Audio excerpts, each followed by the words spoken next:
اللہ تعالیٰ نے ختم نبوت صلی اللہ علیہ وآلہ وسلم کی برکت سے جو اپنے محبوب صلی اللہ علیہ وآلہ وسلم کی مبارک دعوت کا کام امت کو ٹرانسفر کیا تھا، کنتم خیر امۃ اخرجت للناس تأمرون بالمعروف وتنہون عن المنکر وتؤمنون باللہ، تم سب سے بہترین امت ہو جو لوگوں کے نفع کے لیے نکالے گئے ہو، نیکی کا حکم دیتے ہو اور برائی سے روکتے ہو اور اللہ پر ایمان رکھتے ہو۔ ایمان کا ذکر اللہ تعالیٰ نے تیسرے نمبر کے اوپر کیا۔ پہلے نمبر پر نیکی کا حکم دیتے ہو، پھر برائی سے روکتے ہو اور اللہ پر ایمان رکھتے ہو۔ اس میں ایک لطیف سا اشارہ تھا کہ اللہ پر ایمان لانے کا حق وہی شخص ادا کر رہا ہے جو نیکی کا حکم دیتا ہے اور برائی سے روکتا ہے۔ جب تک یہ معاملہ نہیں ہوگا اس وقت تک اللہ تعالیٰ کے لیے اس کی کمٹمنٹ، حمیت شو نہیں ہوگی کہ اس کے لیے ترجیح اول اللہ کی ذات ہے۔ اسی لیے قرآن و سنت میں بے شمار جگہ اس چیز کو ایمفسائز کیا گیا، اور اس میں جو ضربۂ سنام ہے، ٹاپ آف دا لسٹ، وہ سورۃ العصر ہے، جس میں اللہ تعالیٰ نے کامیابی کے لیے 4 بنیادی شرائط بتائیں کہ کم از کم یہ جس میں ہوں گی وہ آخرت میں اللہ کے حضور کامیاب ٹھہرے گا۔ الا الذین آمنوا، پہلے تو اللہ تعالیٰ نے فرمایا کہ زمانے کی قسم ہے کہ پوری انسانیت گھاٹے میں ہے، یا زمانہ گواہ ہے اس بات پہ کہ پوری کی پوری انسانیت گھاٹے میں رہی ہے۔ اکثریت لوگ تو گمراہی ہوئے، انبیاء کرام کی دعوت پر بہت کم لوگوں نے لبیک کہا، لیکن جنہوں نے کہا ان کو اللہ تعالیٰ نے پھر ذکر کیا، والعصر ان الانسان لفی خسر، زمانہ گواہ ہے اس بات کے اوپر، قسم ہے زمانے کی کہ انسانیت اوورآل گھاٹے ہی میں ہے۔ الا الذین آمنوا، اب یہ وہ 4 شرائط شروع ہو رہی ہیں، سوائے ان کے جو ایمان لے آئے، وعملوا الصالحات، اور نیک اعمال کیے۔ یہ بہت آسان کام ہے جی، کیونکہ اگلے 2 کام اتنے مشکل ہیں، ان کی نسبت سے دیکھا جائے تو یہ بہت آسان کام ہے۔ ہاں اگر اسے آپ ایبسولوٹلی دیکھیں تو یہ بھی مشکل کام ہے۔ وہ اگلے 2 کام کون سے؟ نمبر 3، وَتَوَاصَوْا بِالْحَقِّ، اور حق بات کی وصیت کرتے رہے، وہی امر بالمعروف ونہی عن المنکر، یعنی نیکی کا حکم دینا اور برائی سے روکنا۔ اس میں بھی جو برائی سے روکنا ہے یہ زیادہ مشکل کام ہے۔ نیکی کا حکم آپ دیں، لوگ آپ کو ہار بھی بنائیں گے، جیسے ہی برائی کا ذکر آپ کریں گے کہ یہ کام نہ میں نے کرنا ہے نہ کسی کو کرنے دینا ہے، تو دیکھیں کہ وہی عاشقان رسول، وہی عاشقان توحید آپ کے مخالف ہو جائیں گے، جس کی سب سے نمائندہ مثال رسول اللہ صلی اللہ علیہ وآلہ وسلم کی مبارک ذات ہے۔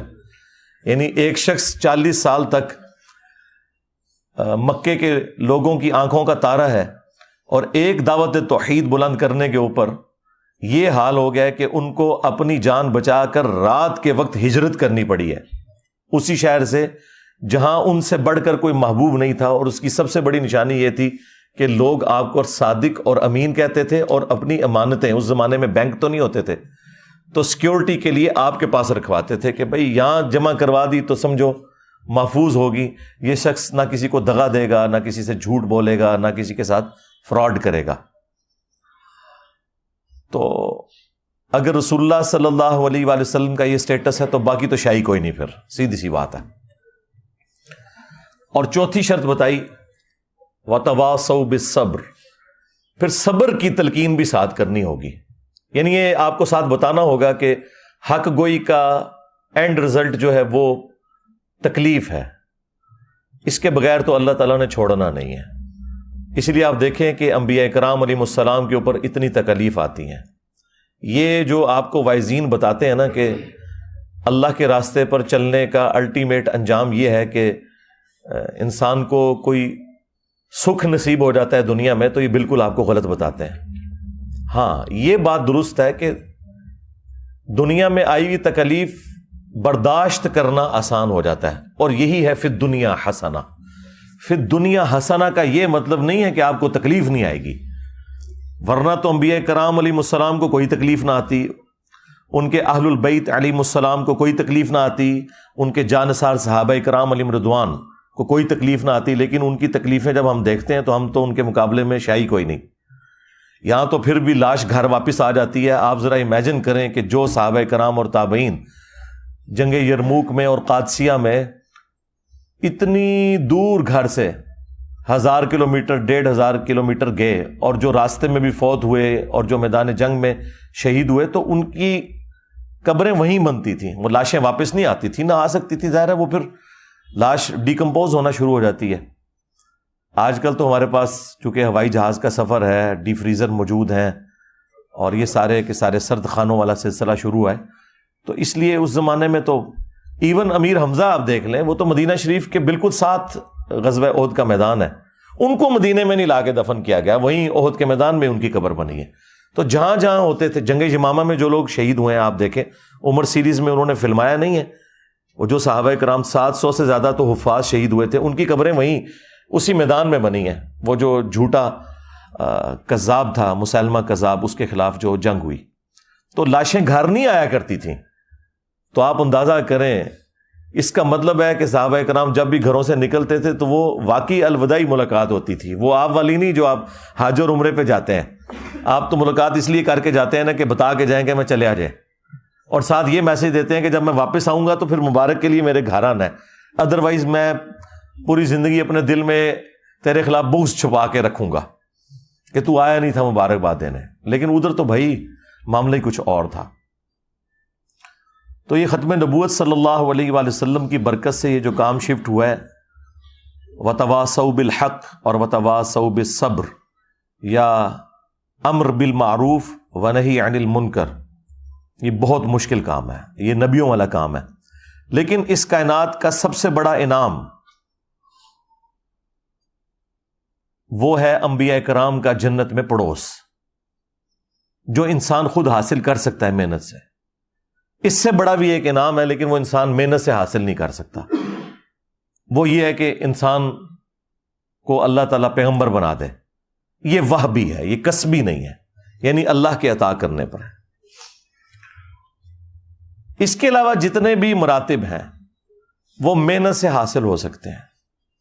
آپ دیکھیں, اگر صحابہ اور اہل بیت رضی اللہ عنہم اجمعین وعلیہم السلام اجمعین کو یہ اللہ تعالیٰ نے خصوصیت دی ہے کہ انہوں نے نبی الاسلام کا قرب پایا اور وہ امت میں بہترین لوگ ٹھہرے, لیکن جنت میں انہیں بھی رسول اللہ کا پڑوس ملنا ہے اور آپ بھی حاصل کر سکتے ہیں. جنت میں سٹیٹس برابر ہو گیا, ہاں مراتب وہاں فرق ہو سکتے ہیں, لیکن نبی الاسلام کے پڑوس میں اگر کسی کو آج جگہ مل جائے یا اس زمانے کے بندے کو, at the end of the day وہ برابر ہو گیا, کیونکہ نبیوں کا پڑوس تو مل گیا نا. اور وہ ان لوگوں کے لیے جو نبیوں والا کام کریں گے. اللہ نے یہ کام تو لینا ہے, چونکہ ختم نبوت کی برکت سے اب یہ کام امت سے لیا جانا ہے, پیغمبر کوئی نہیں آنا. تو اب یہ امت کی خوش قسمتی ہے کہ کون کون اپنے آپ کو بھرتی کروا لیتا ہے اس کام کے لیے. آواز تو اللہ کی طرف سے لگی ہوئی ہے کہ جس نے بھرتی ہونا ہے ہو جائے, نبیوں والا کام کرے اور جنت میں اپنے پیغمبر کے ساتھ پڑوس حاصل کر لے صلی اللہ علیہ وآلہ وسلم. اللہم اجعلنا منہم مع النبیین والصدیقین والشہداء والصالحین آمین. اب خوش قسمتی اس کی ہے جو اپنے آپ کو اس کام کے لیے اللہ کے حضور پیش کر دے, یہ اس کی خوش قسمتی ہے. لیکن کام بڑا مشکل ہے, سیدھی سی بات ہے. اگر یہ کام مشکل ہے تو اب جو لوگ یہ کام کر کے آپ کو آسانی میں نظر آ رہے ہیں نا, تو سمجھ لیں کہ یہ وہ کام نہیں کر رہے. ہاں, چاہے وہ کسی مذہبی جماعت کا کوئی لیڈر ہے یا کسی پولیٹیکل جماعت کا لیڈر ہے, اگر وہ عیاشی کی زندگی, سکون کی زندگی گزار رہا ہے تو آپ سمجھ لیں کہ وہ یہ والا کام نہیں کر رہا. بظاہر آپ کو لگ رہا ہے کہ یہ والا کام کر رہا ہے, لیکن وہ یہ والا کام نہیں کر رہا, کیونکہ اس کام کے ساتھ وہ ساری تکلیف جڑی ہوئی ہیں. اگر وہ ان تکلیف سے نہیں گزر رہا اور دین کا کام کرنے سے اس نے اپنا دنیاوی سٹیٹس اتنا بلند کر لیا ہے کہ پہلے اس کے پاس ایک سائیکل بھی نہیں تھی اور آج اس کے پاس پراڈوز آ گئی ہوئی ہیں, لینڈ لوورز آ گئی ہوئی ہیں, اور پتہ نہیں کہڑی کہڑی گڑیاں نے منوس قسم دی ہیں, من تو نام نہیں ہونا دے آمدے تھوڑے کو سنتا رہنا. تو اگر یہ گاڑیاں آ گئی ہیں اس کے پاس اور اس کا سورس آف انکم کوئی بھی نہیں ہے سوائے اس کے کہ وہ دین سے کھا رہا ہے, تو آپ سمجھ لیں کہ وہ نبیوں والے طریقے پہ نہیں ہے. اگرچہ انبیاء کرام علیہ السلام بھی دعوت و تبلیغ میں جب مشغول ہوتے تھے تو ان کا بھی سورس آف انکم بیت المال ہوتا تھا، لیکن وہ اس سے جدادیں نہیں بناتے تھے. ورنہ مجھے بتائیں کہ نبی علیہ السلام وفات تک فاقوں میں کیوں رہے ہیں؟ غزوہ خیبر کے بعد تو اللہ تعالیٰ نے اتنی وسعت دے دی تھی، پھر خمس بھی رکھ دیا گیا مال غنیمت. لیکن بخاری مسلم اٹھائیں، ہماری ماں سیدہ عائشہ سلام اللہ علیہا کہتی ہیں کہ نبی علیہ السلام کی وفات تک ہماری یہ حالت تھی کہ بعض اوقات 1 مہینہ، بعض اوقات 2، بعض اوقات 3 مہینے، یعنی ہم چاند ان کا نکلتے ہوئے دیکھتے تھے اور ہمارے گھر میں چولہا نہیں جلتا تھا، پکانے کے لیے کوئی چیز نہیں ہوتی تھی، 2 کالی چیزوں پہ کھجور اور پانی کے اوپر گزارا ہوتا تھا. اور وہ بھی یہ نہ سمجھیں کہ کوئی ٹنوں ٹن کھجوریں ہوتی تھیں یا میٹھا پانی. اس زمانے میں تو بڑا مشکل کام تھا، کئی کلومیٹر سے بھر کے لانا پڑتا تھا، یہ بورنگ والا سسٹم تو نہیں تھا. تو 2 کھجوریں صبح، 2 شام کے وقت، اور وہ بھی کبھی نہیں ملتی تھی. آپ اندازہ کریں اس طرح کی جو صورتحال ہے. ہم اپنی زندگی کو دیکھیں اور رسول اللہ صلی اللہ علیہ وآلہ وسلم کی مبارک زندگی کو دیکھیں تو آپ کو زمین و آسمان کا فرق نظر آئے گا اس حوالے سے. تو آج اگر کسی نے دینی سٹیٹس سے اتنا کچھ حاصل کر لیا ہے تو آپ سمجھ لیں کہ اس نے دین کو سورس آف انکم بنایا ہوا ہے، جس سے اپنی جائیدادیں بنا لی ہیں. اور انبیاء اکرام کے بارے میں آپ سورۃ الاعراف میں تفصیل کے ساتھ ہر پیغمبر کا جب ذکر آیا نا تو اس نے اپنی امت کو ایک ہی درس دیا ہے، لا اسألکم علیہ اجرا. اس دعوت و تبلیغ کے بدلے میں میں تم سے کوئی اجر نہیں مانگتا، میرا اجر میرے رب کے حضور پکا ہے. یعنی وہ یہ نہیں کہتے تھے کہ آپ ہمیں اس کے بدلے کچھ دیں، نہیں، وہ کہتے تھے ہمارے رب کے حضور اجر پکا ہو گیا. تو اللہ تبارک و تعالیٰ نے اپنے محبوب صلی اللہ علیہ وآلہ وسلم کی امت کو جو یہ کام ٹرانسفر کیا ہے، یہ نبیوں والا کام ہے، اور اسی کام کی وجہ سے اس امت کی فضیلت ہے. آپ اکثر یہ سنتے ہیں نا کہ جی امت محمدیہ صلی اللہ علیہ وآلہ وسلم بڑی فضیلت والی امت ہے، تو اس کو وہ رسول اللہ کی مبارک ذات کے ساتھ ریلیٹ کرتے ہیں کہ شاید اس وجہ سے کہ نبی علیہ السلام کا مرتبہ بہت بلند ہے انبیاء کرام میں. اس وجہ سے نہیں ہے، اس وجہ سے ہے کہ نبی صلی اللہ علیہ وآلہ وسلم پر اللہ تعالیٰ نے ختم نبوت کر کے نبیوں والا کام نبی علیہ السلام کی امت کو شفٹ کر دیا. اصل میں یہ جو کام شفٹ ہوا ہے نا نبیوں والا، اس کی وجہ سے اس امت کا مرتبہ اگلی امتوں سے بڑھ کر ہو گیا کہ وہ جو انڈیویجول لیول کے اوپر انبیاء کرام مختلف علاقوں میں، قوموں میں آتے تھے اور وہ دعوت و تبلیغ کا کام کرتے تھے، ان کے جانثار ساتھی ان کے ساتھ ہوتے تھے. لیکن نبی علیہ السلام کے کیس میں آپ کے دنیا سے تشریف لے جانے کے بعد یہ پوری لیگیسی ٹرانسفر ہوئی ہے آپ کی امت کے اندر. چونکہ کام نبیوں والا ملا، لہٰذا یہ پوری کی پوری امت بنی اسرائیل کے پیغمبروں کی طرح ہے. یہ جو اکثر وہ کہتے ہیں نا جی ان کا مرتبہ جو ہے وہ نبیوں کی طرح ہے، مرتبہ نہیں ہے. انبیاء کے تو مرتبے کو کوئی پہنچ نہیں سکتا. انبیاء کرام علیہ السلام کا جو سٹیٹس تھا دعوت و تبلیغ کا، وہ والا اس امت میں ٹرانسفر ہوا ہے. اس کی وجہ سے یہ امت اگلی امتوں سے ممتاز ہے. جس طرح اگلی امتوں میں ہر قوم، قبیلے اور علاقے میں الگ سے پروفٹ آتا تھا، اس امت میں اب وہ پروفٹس نہیں آئیں گے، بلکہ اللہ تعالیٰ وقتاً فوقتاً ہر جگہ اپنے بندوں کو اٹھائے گا جو نبی نہیں ہوں گے، نبی کے امتی ہوں گے، لیکن وہ کام پیغمبروں والا کریں گے، اور کام اتنا بڑا کریں گے کہ اگر آپ اس کا والیوم چیک کرنا شروع کر دیں نا تو اگلے انبیاء کرام کی جو محنت کا والیوم ہے اس سے یہ بہت بڑا والیوم ہے والیوم کے اعتبار سے. یعنی حضرت نوح علیہ السلام نے 950 سال میں جو محنت کی ہے تو ان کی کشتی کے اندر صرف 78 لوگ بیٹھے ہوئے تھے، اور یہاں ختم نبوت کی برکت سے 350-400 بندہ تو یہاں بیٹھا ہوا ہے اس وقت. اور یہ بھی کسی نبی کی موجودگی میں نہیں، نبی کو دنیا سے گئے ہوئے آلموسٹ 1400 سال ہو چکے ہیں. تو یہ ختم نبوت کی برکت آپ کو نظر آئی. اور دعوت بھی وہی ہے، اسی پیٹرن کے اوپر ہے، زیرو ٹالرنس توحید کے اوپر. یعنی اگلی امتوں کا یہ حال تھا کہ حضرت موسیٰ علیہ السلام 40 دن کے لیے آلموسٹ گئے ہیں کوہ طور پر، اور پیچھے 70,000 ان کے صحابہ جو ساتھی تھے مرتد ہو گئے. انہوں نے بچڑے کا ماڈل بنا کے اس کی پوجا شروع کر دی.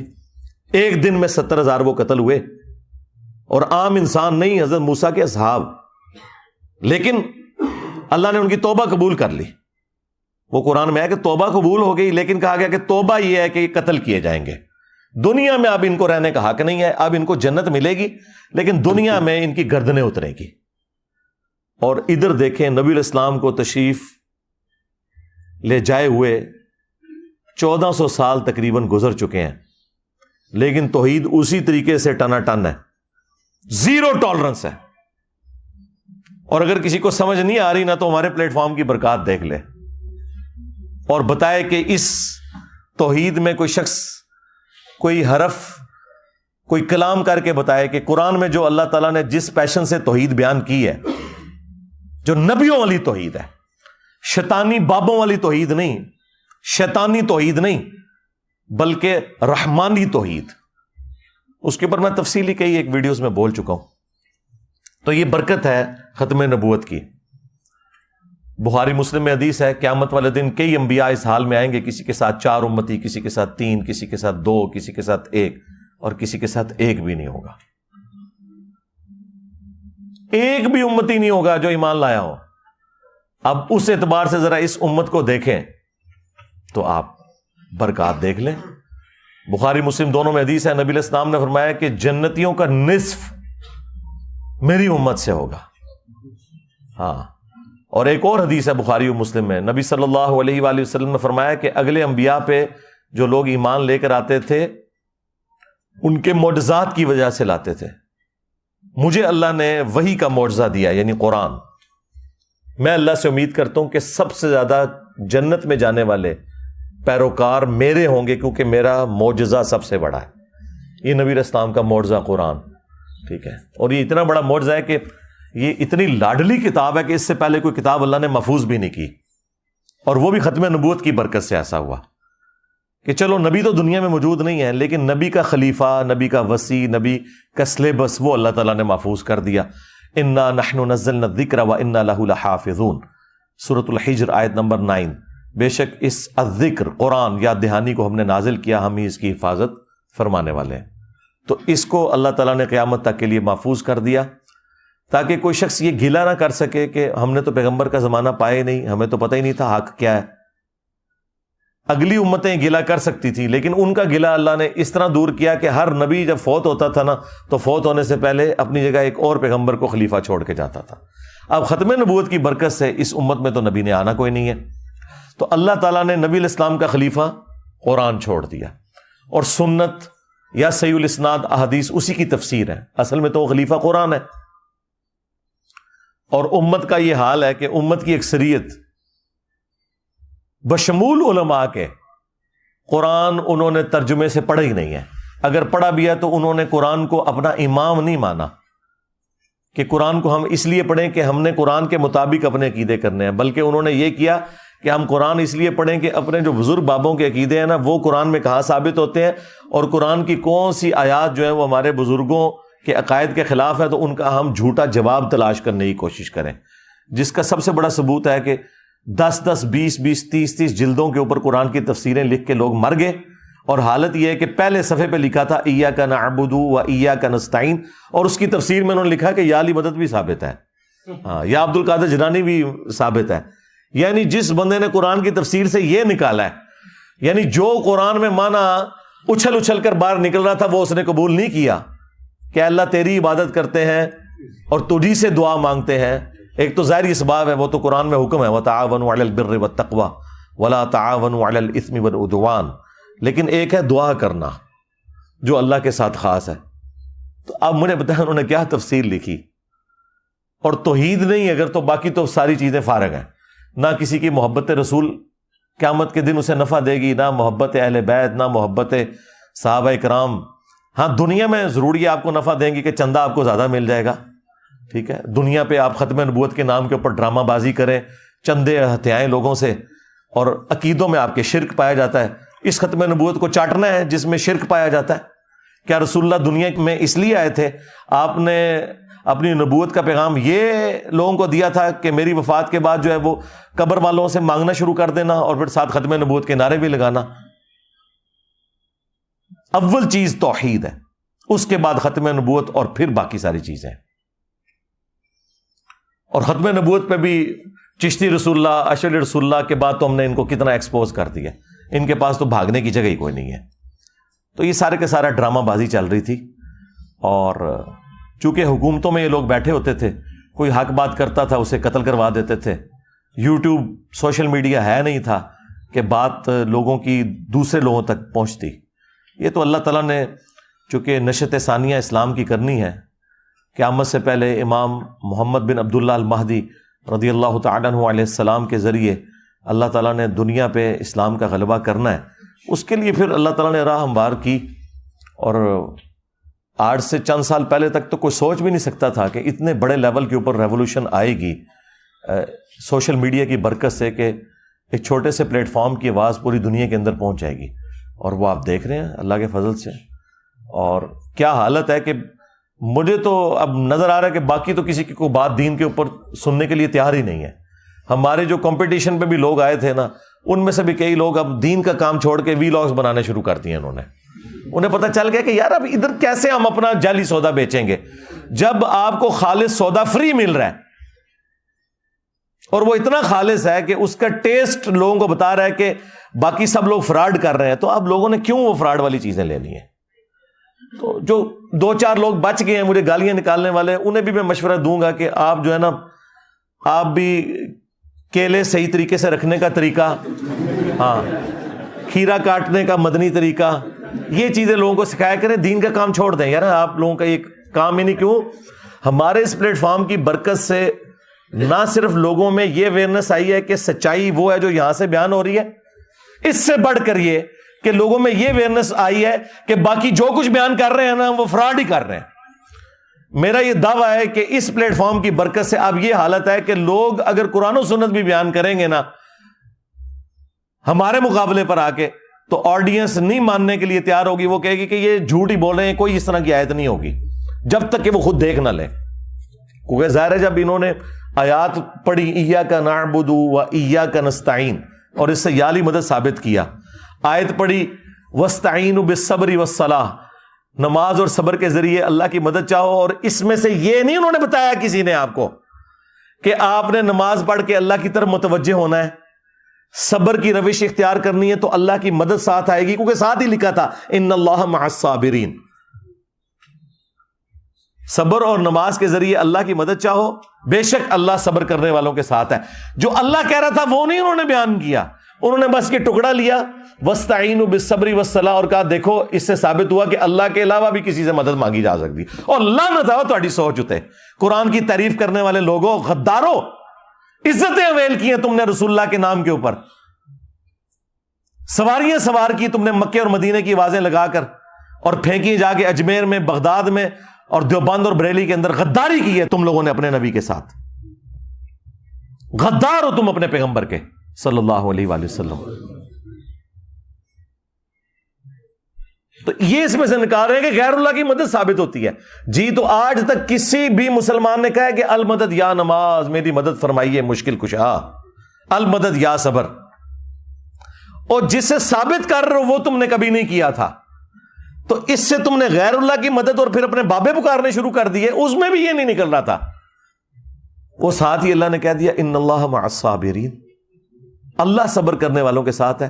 جو نماز اور صبر کی روش اختیار کرے گا اللہ کی مدد اس کے لیے آئے گی.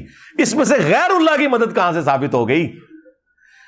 آپ اندازہ لگائیں، یہ تمام بریلوی علماء چاہے پرانے بزرگ ہوں یا نئے اس آیت کو ٹاپ آف لسٹ بیان کرتے ہیں غیر اللہ سے مدد کے لیے. تمام شیعہ علماء جو توحید کا جنازہ نکالنے کی کوشش کرتے ہیں ان کو میں نکال رہا ہوں، جو موحد ہے، جو توحید کا جنازہ نکالنے والے لوگ ہیں، وہ اس کو پہلے نمبر پہ پیش کرتے ہیں. اس سے ان کے علمی لیول کا آپ اندازہ لگا لیں کہ انہوں نے اور آپ کو دین کا کیا سکھانا ہے.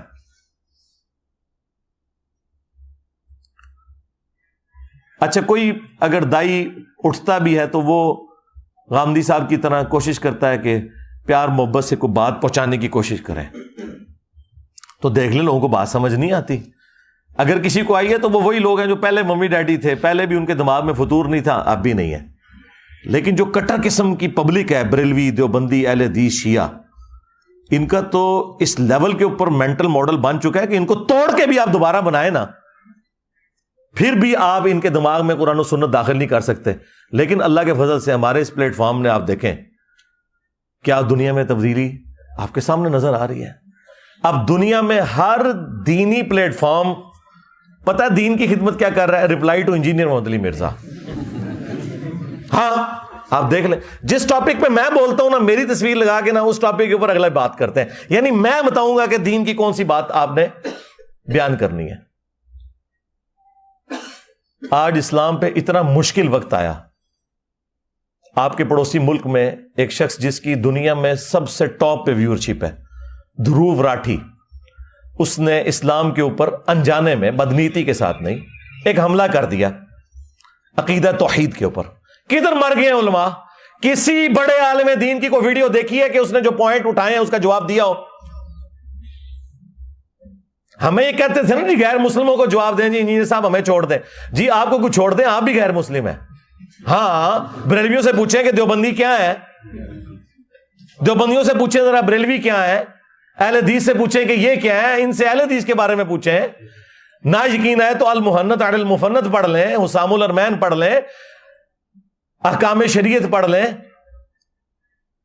تو ہم غیر مسلموں کے بارے میں ہی کام کر رہے ہیں. ہمارے نزدیک تو آپ مسلمان ہیں, لیکن آپ چونکہ ایک دوسرے کو غیر مسلم کہتے ہیں, لہذا ہم آلریڈی غیر مسلموں کے بارے میں ہی کر رہے تھے. ہاں اب وہ غیر مسلم جو ادر دین اسلام والے غیر مسلم ہیں, انہوں نے جب اسلام پہ حملہ کیا تو یہ کدھر مرے پڑے ہوئے ہیں؟ کسی نے کوئی پوائنٹ ٹو پوائنٹ اس کا جواب دیا؟ اور سرکار ان کی کمپیٹنسی نہیں, انہوں نے قرآن پڑھا ہو تو جواب دینا, انہوں نے سنت پڑھی ہو تو ایک ایک پوائنٹ کا جواب دینا. میں اب بھی بات کرتا ہوں, جو میں نے ریکارڈنگ کروا دی نا 1.5 گھنٹے کے اندر, اس کو دیکھ کے رٹا مار کے کوئی ریپروڈیوس بھی نہیں کوئی مفتی کر سکتا. ٹائم قیامت تک جائے اسی طریقے سے پوائنٹ ٹو پوائنٹ رٹا مار کے میرے لیکچر نو. توفیق بھی اٹھ گئی ہوئی ہے. اب ان کی توفیق صرف یہ ہے کہ انہوں نے بنو امیہ کی خدمت کرنی ہے. ان کی توفیق یہ ہے کہ انہوں نے اپنے بابوں کے مزارات کا دفاع کرنا ہے. اسلام کے ساتھ ان کا کوئی لینا دینا نہیں, سیدھی سی بات ہے. تو اینڈ پہ میں دعا کروں گا اللہ تعالیٰ ہمیں بھی, ہمارے اسٹوڈنٹس کو بھی, ان کی فیملیز کو بھی, قیامت تک آنے والے تمام مسلمانوں کو پورے اخلاص کے ساتھ ختم نبوت کی برکت سے یہ جو نبیوں والا کام اس امت کو شفٹ ہوا ہے, نبی صلی اللہ علیہ وآلہ وسلم کا سچا مجاہد بنتے ہوئے آگے پہنچانے کی توفیق عطا فرمائے. آمین. صلو علی محمد وآل محمد. اللہم صلی علی محمد وعلی آل محمد واصحاب محمد وازواج محمد وامت محمد اجمعین الی یوم الدین. آمین.